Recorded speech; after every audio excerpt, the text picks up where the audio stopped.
You study lots of grammar. You learn new words every day. But when someone asks you a difficult question, a big, abstract idea, your mind goes totally blank. You think, I know the English words. Why can't I make a good sentence? The real problem is simple. Your brain does not have the ideas it needs. Your inner world is empty. Think of it as your mental library. You are trying to build big B2 and C1 thoughts, but your library only has kids' books. Stop wasting time on easy content. In this video, I will show you how to fill your mental library so you can finally speak with deep, mature ideas.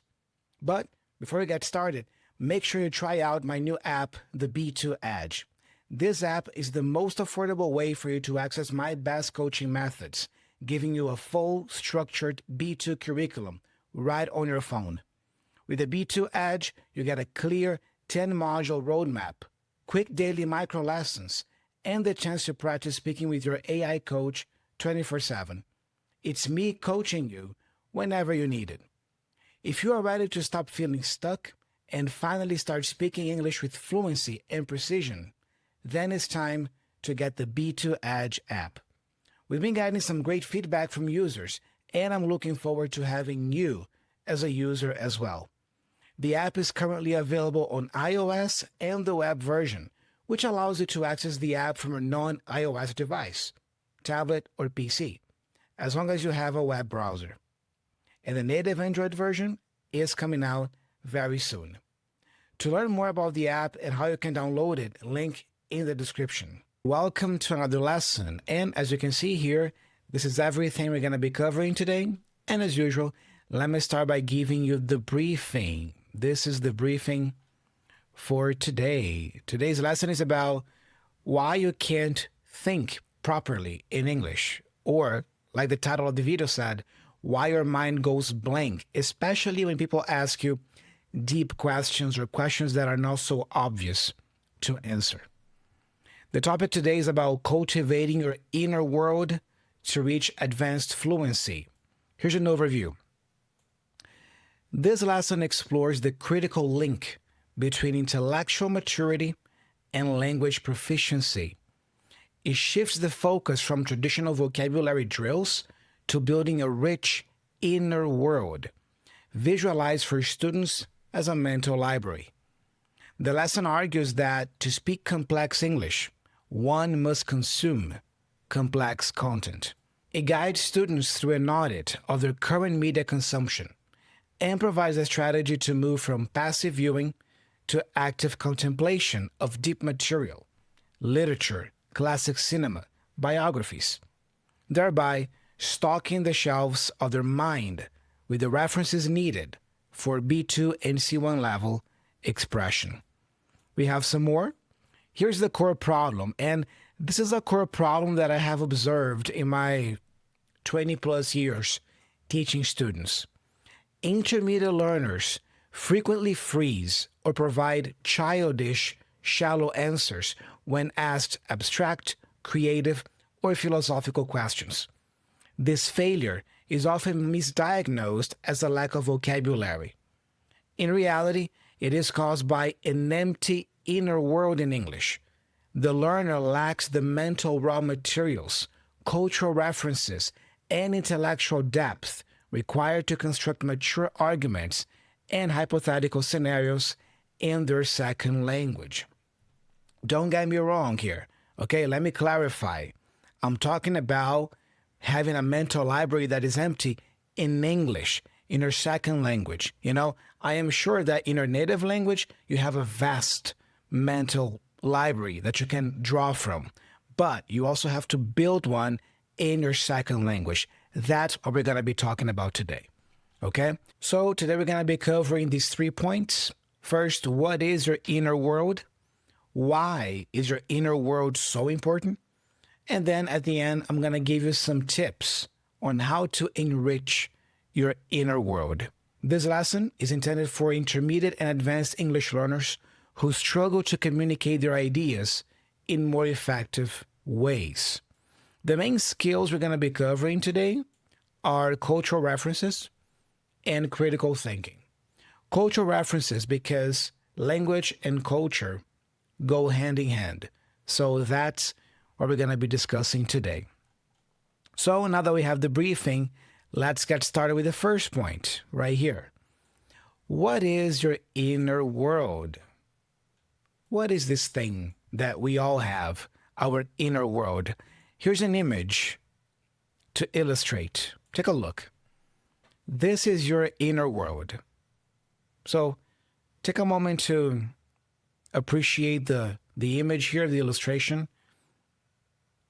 And this represents your inner world. It's a beautiful picture, isn't it? Look, your inner world is the mental landscape you live in. It is the warehouse of raw materials stored in your mind. It is the sum of every book you've read, every movie you've watched, every conversation you've had, and every complex idea you've engaged with. When you speak English, you aren't just pulling ideas out of thin air. You are walking into this landscape, this one right here. You are walking into this landscape, picking up something from it, and handing it to the listener. To make this concept even more concrete, let me give you another metaphor right here. Look at this beautiful library. Again, take a moment to appreciate the image, the illustration. As you can see here, we have a vast library full of books and manuscripts. And this person here is you. This is you accessing something from this library. Anytime you have to speak English with people, you have to communicate your ideas or answer questions. Every time you have to do that, this is what you access, your mental library. Look, imagine your inner world as a mental library. This library is the warehouse of raw materials in your brain. It is the sum of every book you've read, every movie you've analyzed, every deep conversation you've had. When you speak English, you aren't creating from scratch. You are walking into this mental library, pulling a book off the shelf and handing an idea to your listener. All right? So these are two simple metaphors to illustrate what I mean by your inner world or your mental landscape. We can also call it your mental library. All right? But now, let's move on and talk about the second point. Why is your inner world so important? Why? If your landscape is empty, or if it's only filled with simple daily objects, you cannot build a complex, advanced, or more effective argument. If that library that we just saw is empty, or if it's only filled with simple, childish books, you literally lack the raw material to form a complex thought. And then your mental library or landscape might look something like this. Take a look. If you don't actively feed your mind, your soul, your brain with mature, useful information and references, this is what your mental library in English is going to look like. So if you are in a job interview or having a deeper conversation with someone and you have to share your thoughts and opinions about something that is more complex or abstract, and then you go to your mental library, and this is what you see. This is what you get. You won't be able to have a proper discussion, a proper mature conversation with this. There are some things here. Yeah, you might be able to pick something up here and deliver it back to your listener, but it won't be as effective. You see? Hopefully, these metaphors and these images are starting to make sense to you about what I mean when it comes to, enriching your mental landscape, your inner world, your mental library. Ideally, you want to have an inner world or a mental library that looks something like this. Take a look. Much different, isn't it? You see the vastness of information available here. All the books, there are instruments, you know, there are manuscripts. You see? So this is something that we all of us, should aspire to have in our minds, in our inner world. We want to build a rich inner world so that we have interesting ideas to share with others when we have to talk to them. Does that make sense? Are you following? Now, why does this matter for your English? Well, because there is a massive difference between a B1 speaker of English and a B2, C1, and C2 level speaker of English. Because intermediate English, usually levels B1, B1 plus, is all about survival. It's about ordering food and describing your day. It's about traveling and checking in at a hotel. It's about functional, operational English. You don't necessarily need a rich inner world for that, for that kind of communication. Now, I understand that for some people, that level is completely okay. It's enough. But if you are watching me here, if you have been following my channel for a while, you know that that's not what I am about. I am about the next step. I am about the next level. So if you are here, it's because you want to keep growing. You want to keep growing your English, and you want to take it as far as you can. You want to communicate as fluently, as confidently, as naturally, and with the same level of maturity you have in your native language. That's what you want. And that's what you're here watching me, listening to me right now. While intermediate English, B1 and B1 plus English, is about survival, everyday communication, operational, functional English, advanced English is about intellect. The key trait of an advanced speaker is the ability to handle abstract topics, not just everyday, describe your day kind of topic. It's also about persuading others and using nuance. Now, here's the point I'm trying to drive home here.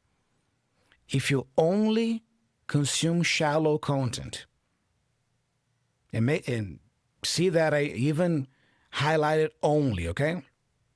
I'm going to get to that in a second. So if you only consume shallow, superficial, simple content, like funny 15-second TikTok videos, gossip, action movies that have absolutely no story and that are just an explosion of visual effects, music with lyrics talking about getting drunk and partying all night, or books like 50 Shades of Grey, I'm sorry, your inner world remains shallow, superficial.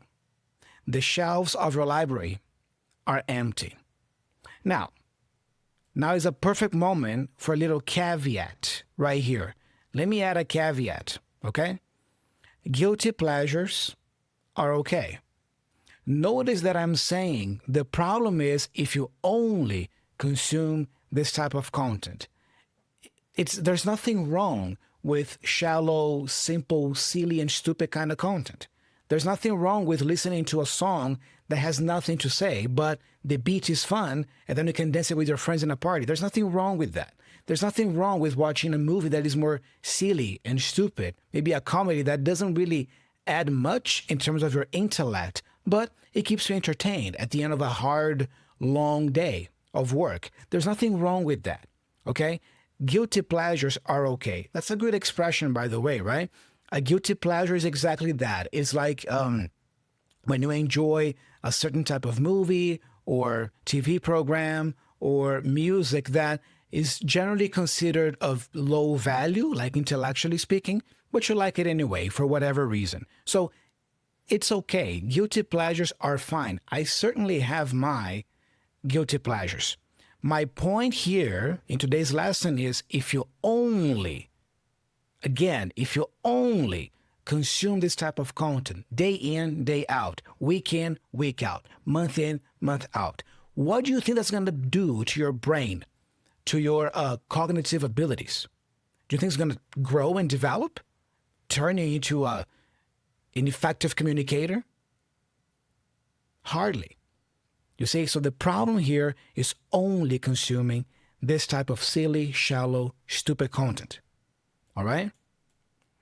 Because when you are asked a deep question, you will struggle to answer that. Not because you don't know the English words, because, if you are already an intermediate to upper intermediate learner of English, if you have been studying English for a few years, you probably have the vocabulary you need to communicate your ideas well already. So it's not really a lack of words, but you will freeze when asking or when answering a deeper question because you don't have the reference points in your inner world to draw from. You can't express a deep thought if you haven't consumed deep thoughts. Does that make sense? Check it out. Shallow input guarantees shallow output. Let that sink in, for crying out loud. And let me say that again. Shallow input guarantees shallow output. One more time, because 3 times is the charm, right?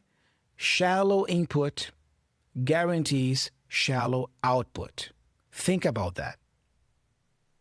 So, the question I would like you to ask yourself now for reflection is this. Have I been consuming content that actually adds value to my life? That actually enriches and feeds my intellect, feeds my soul? Or have I been consuming content just for entertainment? Think about that. So, hopefully you got the point. So now I am going to give you some tips on how to enrich your inner world. Okay, so maybe, you realize that your mental library, your inner world, could use a little bit more, stuff in there, more interesting stuff. So you have, significant points to share. So how can you do that? How can you enrich your inner world? First of all, audit your input. Look at the English content you consumed this week. Was it all junk food? All quick, shallow entertainment videos or posts? Was it mindless scrolling?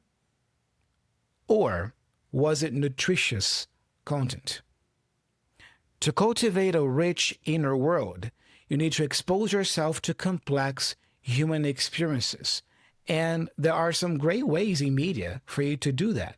For example, by watching classic movies, classic songs, reading classic literature. I mean, why do we have such a thing as a classic something? Why do we have classic movies, classic songs, classic stories? The reason why these things are called classic is because they have stood the test of time, because they deal with existential, universal concepts that every human being can relate to, no matter the point in time. That's why a movie that was made 40 years ago can still carry a lot of relevance today, because it deals with existential, universal concepts. Or a book that was written 100 years ago can still hold relevance today. That's why these things are classic, because they stand the test of time. So, let me give you a few examples here. Yeah, these are some of my favorite personal movies, and there's a TV show here as well. But just to give you a few examples, okay? This is barely scratching the surface. There's so much great media out there, so much great content for you to consume. But let me just give you a few examples here. I love The Godfather. For example, what are some recurring themes that The Godfather, the movie, covers? It covers loyalty to family. It discusses that theme, loyalty to family. How valid is loyalty to family? And it makes you wonder, like, is loyalty to family everything? Or there are exceptions, you know? Maybe there are moments in life when you don't necessarily have to be loyal to family. You see, I mean, like, you start asking these questions once you get in touch with a movie like that. It also deals with strategic thinking. There are many scenes in The Godfather where you see people negotiating deals, engaging in power plays. So you get to observe how that is done. You see, you're learning stuff by observing that. Negotiation tactics as well, you know, how to negotiate successfully, negotiate a deal. What about Back to the Future? I love Back to the Future, one of my top favorite movies. I mean, one recurring theme throughout the movie is meeting your parents at a young age. That's what the protagonist does. He lives in the present. With a time machine, he goes back in time 30 years, and then he gets to meet his teenage parents, his mom and dad, at the same age he is because he's a teenager. So what an amazing concept, isn't it? What an amazing idea. Like, oh man, I mean, what would it be like? What would it look like if I met my dad at 17 years old, my mom at 17 years old? And then you realize that we are all young ones, and we are all stupid and silly and naive ones. This is one of the themes from the movie that makes you think about. And Back to the Future also deals with confidence a lot, especially the first movie. And not even with the protagonist, Marty, but his father, George. You know, because, you know, his father's arc in this movie is incredible. George McFly, Marty's dad, he starts out the movie being a very insecure, weak type of person. But because of the events of the movie, by the end of it, he has completely turned his life around. So it's a lesson also of the importance of being confident in who you are and believing in yourself and taking that chance, going for what you want in life. You see, all these themes are there in Back to the Future. Now, you may have seen the movie and just, you may be thinking, oh, Thiago, I mean, I haven't noticed any of these things. Well, maybe because you just saw the movie for entertainment sake, but you didn't really watch it with that critical mindset of actually analyzing what is being shown there. And that's what I would like you to start doing more. That's what I want to encourage you to do more. Not just consume things for entertainment, but consume things to learn. Analyze them. Use your brain. Use your critical thinking muscles. What about this one? The Gladiator. Great movie. I mean, what are some themes that this movie covers? Sticking to principles and values. The importance of having your principles and your values clearly defined and sticking to them no matter what, no matter the consequences, but you remain true to who you are. It also deals with courage, you know, the importance of being brave and courageous. And interestingly, for me at least, when I was watching the Gladiator, I also identified this theme of lack of parental love or lack of parental support, especially when it comes to Commodus, the villain, the main villain, because one of the main reasons Commodus turns evil and does everything he does was because he's always searched for his father's love and approval, but he never had that his entire life.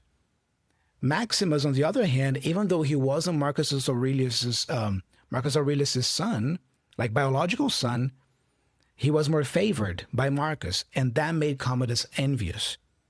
And then that's why he betrays his father, betrays Maximus, and the whole story unfolds. But you see, I mean, it kept me thinking as well, like, oh man, I mean, maybe if his father had showed him some love and support throughout his life, he wouldn't have done all those terrible things he did. You see? So again, I mean, you see how much you can extract from watching great movies or great stories like that. Another example, let's pick Breaking Bad. Again, great TV series. I mean, one theme that we can draw from it is the extremes a person can get to. I mean, the main character here, Walter White, he starts the show in season one way, and by season 5, he has fallen down hard. I mean, he's a completely different person. He's not the same guy anymore. So watching that transformation and watching the extremes a human being can go from point A to point B, in this case, in Walt's case, like, point A to point Z, let's say, is incredible. It's a character study. What about this? I mean, Breaking Bad also illustrates very well the idea that the road to hell is paved with good intentions. The road to hell is paved with good intentions, because it's not enough for you to just have good intentions. Your actions must be good, must be in accordance. Otherwise, bad things will happen. That's what happens in Breaking Bad. I mean, especially at the beginning, Walter had good intentions for wanting to start selling drugs and being involved in the criminal world. But his actions were not good, were not in accordance with his intentions. So the story just unfolds into this downward spiral of disaster and tragedy. And another great theme or point that I get from Breaking Bad is this: the ego unchecked. We all have our egos, but if we don't check our egos from time to time, it can devour us, it can control us, and turns us into something, not pleasant. And again, that's what happens to Walt. I mean, a lot of the bad decisions he makes throughout the story is because of his ego. You see? So these are some examples of movies and TV series that I love personally and that are deep enough to give you interesting themes and ideas and things to reflect on, to ponder. But what about music? Let me just give you one example. I mean, let's pick Queen, for example. Great classic rock band, right? Let's pick the song We Are the Champions, right? This is the first verse of the song We Are the Champions. Listen, I've paid my dues time after time. I've done my sentence, but committed no crime. And bad mistakes, I've made a few. I've had my share of sand kicked in my face, but I've come through. So this song, for example, talks about overcoming challenges, overcoming difficulties. And we all go through difficulties. We all go through challenges. But this song talks about that, talks about this spirit, the winning spirit of overcoming challenges. You see, and this is just the first verse of the song. If you read the rest of the lyrics, you will get this meaning, this message that, you got to become a champion of your life, by overcoming the obstacles and challenges life throws at you. You see? So that's what I mean. It's not just about songs related to party, party, party, fun, fun, fun. Let's drink. Let's get wasted. Woohoo, Not just that kind of song, but it's a song that makes you think, that has a positive, impactful message. You see? And I didn't even include this here, but in the second verse of We Are the Champions, Freddie sings something really cool here, because he says that even though he has become famous and rich, he says that it hasn't been a bed of roses. It hasn't been all that perfect. You see? So even that, it makes you think that, okay, it doesn't really matter whether you are, a really poor person or a really famous rich person, you will have problems. You will have challenges. Maybe the challenges will be at very different proportions and scales, but everybody has problems. That's another idea that this song communicates. We might look at Friday back then and go like, oh man, he had it all. Yeah, he had everything. But he's not saying that in the song. it wasn't a bed of roses. You see? Now, just to move to books a little bit, this is just one example of a book that I read when I was in my 20s. Yeah? On the Road. On the Road by Jack Kerouac. And let me just read the plot here for you. You have the summary. Look, this novel follows the story of a young man and his friend as they embark on a series of cross-country road trips across America during the late 1940s and early 1950s. The protagonist, driven by a desire for freedom and a quest for identity, encounters a series of eccentric characters and experiences, the highs and lows of the Beat generation. The narrative is a testament to the restlessness of youth and the allure of adventure, underscored by themes of jazz, poetry, and drug use.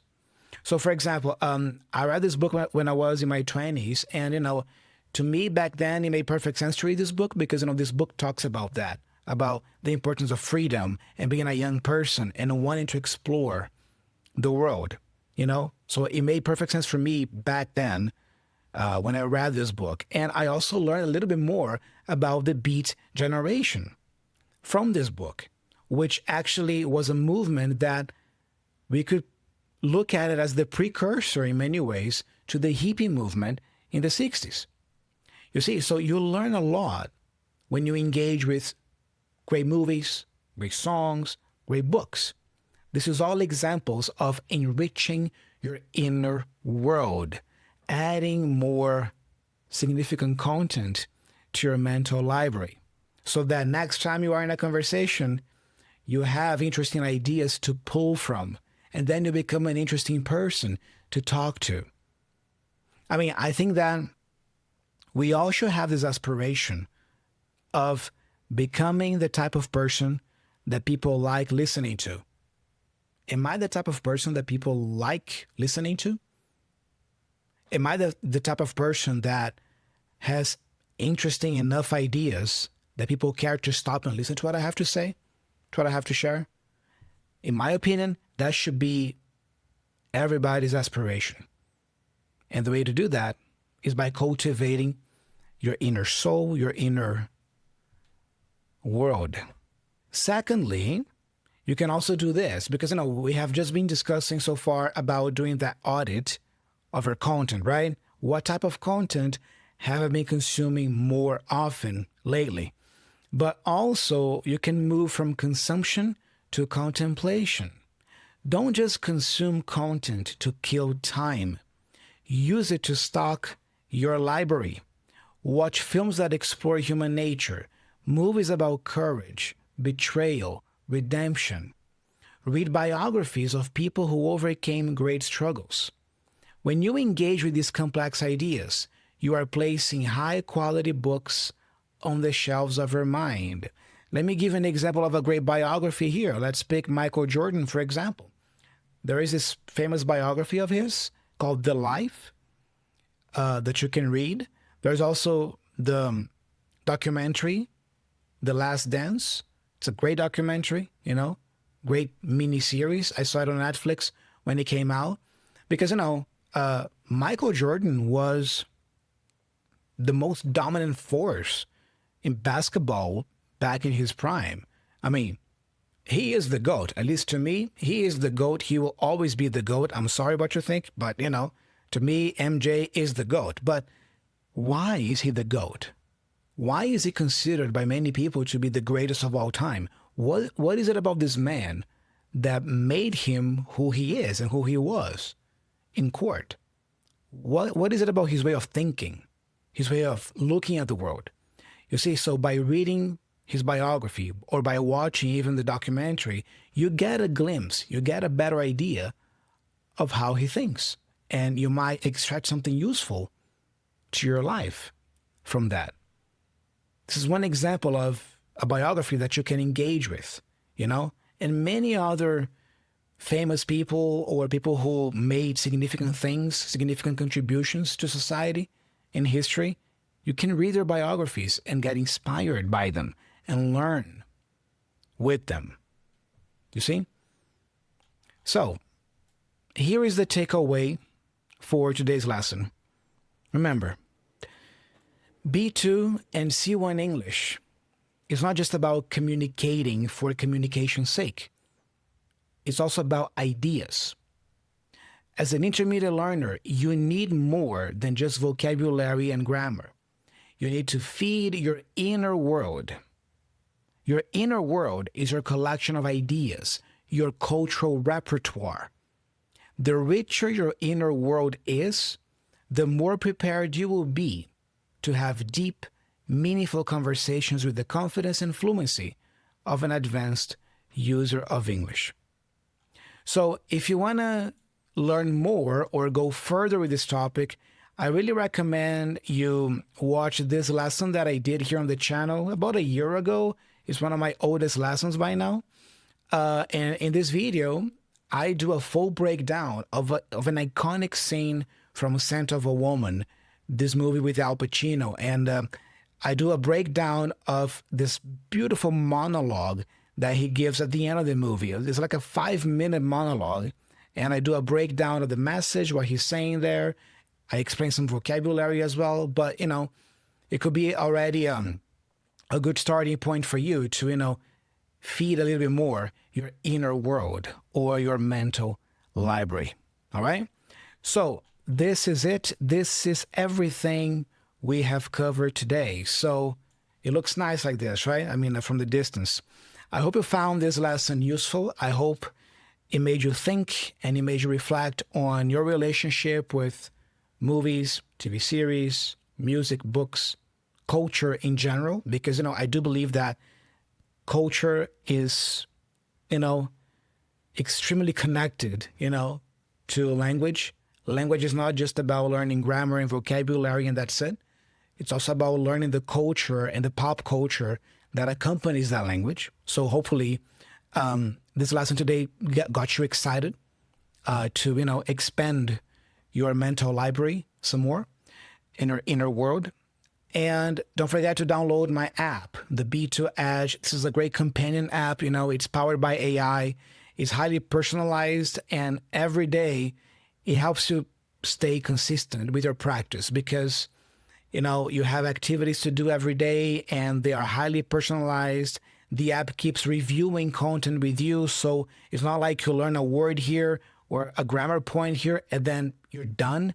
You will keep reviewing that over and over throughout time as you use the app. So it's a really cool solution, and I'm looking forward to having you, try it and use it because I think it's going to help you tremendously. If you are new here and if you like this lesson, subscribe to the channel so you can have access to more lessons like this, and like this video. If you found it useful, if you found it, enriching, like this video, share this lesson with somebody else who needs to think about this as well. And if you want to keep learning English some more and expanding your inner world, check out this lesson next because, it's going to be tons of fun and enriching. See ya.